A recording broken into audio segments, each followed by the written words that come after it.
जय मसी। आज आइतबार जुन 21 तारिक असार 7 गते।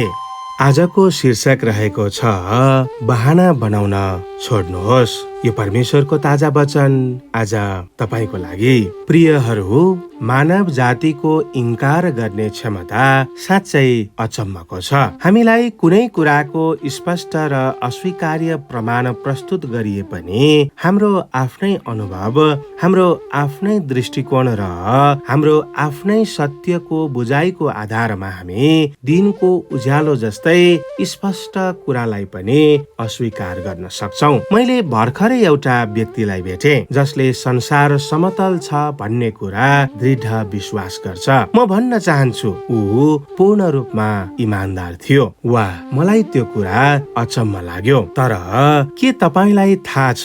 सुन्नुहोस् त, यहाँ यस्ता केही मानिसहरू पनि छन् जो परमेश्वरको अस्तित्वमा विश्वास गर्दैनन्। जब तपाईलाई लाग्ला म नै असामान्य कुरा गरिरहेको छु, किनकि वास्तवमा मानव जातिको ठूलो हिस्सा परमेश्वरमा विश्वास गर्दैन। उनीहरू भन्छन् ब्रह्माण्ड सृष्टि गरिएको होइन, यो आफै भएको हो। जीवन पनि केवल विकास हुँदै गयो। पूर्व अमेरिकी राष्ट्रपति रोनाल्ड रेगनले एकपटक भनेका थिए, म सधैँ अचम्ममा परेको छु कि यो यति सुन्दर संसारमा मानिसहरू कसरी परमेश्वरलाई इन्कार गर्न सक्छन्। म त कहिलेकाहीँ केही नास्तिकहरूलाई बेलुकाको खानामा बोलाएर सबैभन्दा उत्कृष्ट खाना खुवाएर खाना खाइसकेपछि के उनीहरू कुनै कुक छ भनेर मान्छन् भनेर प्रश्न सोध्न मन लाग्छ। प्रेरित पावलले रोमी 1को 20 पदमा यसरी लेख्छन्, उहाँको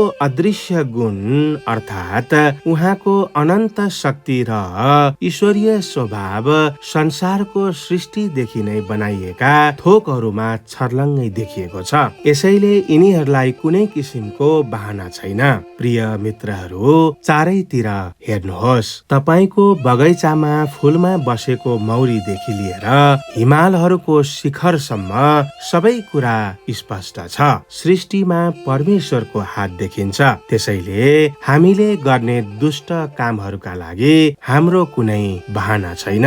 परमेश्वरको ताजा वचन आज केवल तपाईको निम्ति। आजको दिन तपाईको आशिषित रहोस्। परमेश्वरले तपाईलाई प्रशस्त आशिष दिउन्। जय मसीह।